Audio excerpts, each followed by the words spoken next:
Hi everyone, it's Professor Mendez-Escobar here, and in this video, I'll discuss some final steps to consider as you're wrapping up your interpretation from child observation. Let's get started.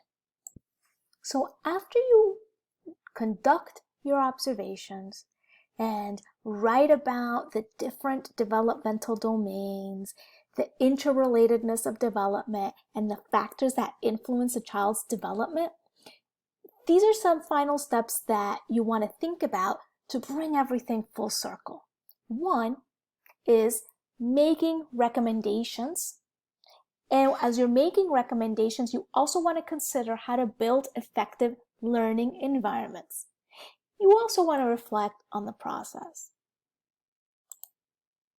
To make a recommendation, you want to review your interpretations of the child observation and determine what the child might need for optimal development.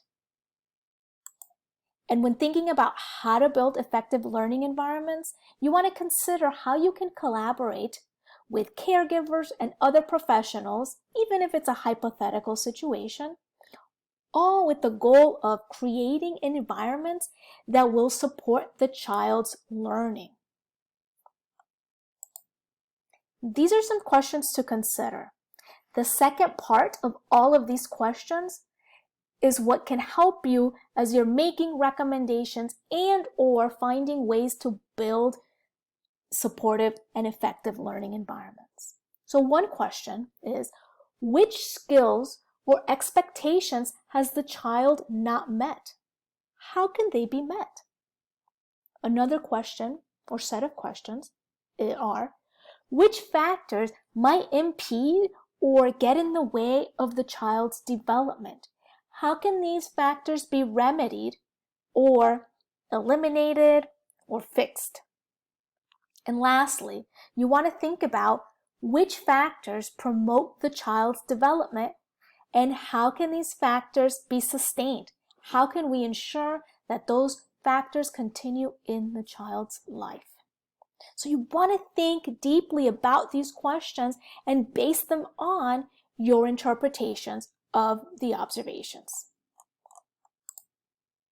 You also want to make sure that you reflect. So after you complete a systematic observation, and a systematic observation is an interpretation that includes making observations about really specific things. So observing physical development, cognitive development, social-emotional development, interpreting how all of those domains are interrelated, and considering the factors that might impact the child's development, and then being able to go back and write about it and get citations and specific information about all of these different aspects. All of that is completing systematic observation and interpretation. So after doing that, you always want to make sure that you look back at the process and ask yourself the question, what did you learn about child development through this process? That's a great way of reflecting. And this is a reminder as you watch this video and the other videos in this series, you want to make sure that you read the directions for your assignment carefully. You want to ensure that, yes, you understand now how to interpret child development because you've watched these videos, but if you're writing about it, you want to make sure that you read the directions of your specific assignment carefully and follow the writing prompts. Do the writing prompts ask you to give 3 examples of physical development? Do they ask you to give 3 examples of interrelatedness? You want to make sure that you follow the writing prompts that are asked of you in this assignment. And always, when you have any questions, please reach out to me if I'm your instructor or to your specific instructor. And that brings us to the end of this video series. I hope this was helpful, and make sure that if you ever get stuck at any point in the process, that you go back and watch these videos again.